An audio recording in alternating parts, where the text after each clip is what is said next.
Ulelian selelian ina gigingin lang odong rin pai nila. Rohingya te kung 914 at ina gilehang.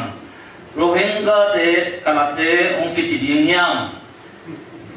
Mimang chang pem ta te hi kamay diam. Tapi na to selelian inong dong natin. Đi tuang mà đi nghe vậy giống bao thì giá bao đi cái vụ khác đồng gen là như vậy cô chùa là dân cò để giống bao à bá ta chùa này đi trên khán này chiang chùa ấy lép ray lép chỉ là làm bao bên nhà bên chỉ là cò bao giống bao à xích ta kinh gì bay cái mới nó xong rồi dùng nó dẻo này luôn rất quá là xong rồi đi về ở tại cái nào Rohingya te a chi ding chi bang hilo a dang te a hilo in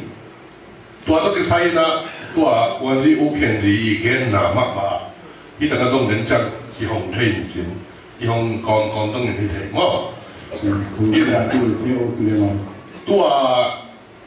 hi su ga lo om ni na ta yen ta nei ngan li party hi tua suak party som thum te le wan ji party mu na hi zo wan ji pa le wan ji party yo e te na ai interview na ha zo ka gen hi ko mi nam ko nei lo te in koi ta gyao ding kai ri ya ka chi chang quá khát lì tua ta na ka lu chi Rohingya ta ki ban lo ta ding a phong sunga mắt bông tiền chỉ ní ngon này ngài ta sẽ đi cắt bia kiểu nó đi qua vậy đấy tuổi giang tuổi này lâu thế đó Rohingya kén kén lâu tuổi sáng nào anh em rất thế tôi dùng chỉ bằng khăn đi tuổi cái này là đấy ấy bên tuổi soát hi hằng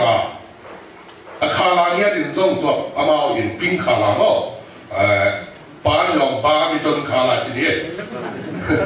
tua cái này là nè tua quan là kiểu lín tua cái chân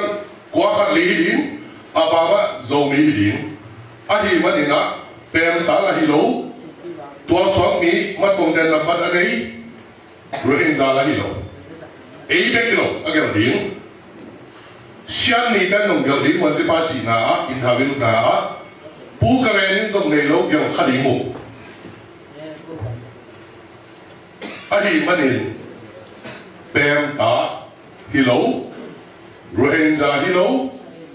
imat pong ten chini ma tua ina tua san ta kang ngak dinga hitia pem ta hilo tua song mi na kilam nang lobi chi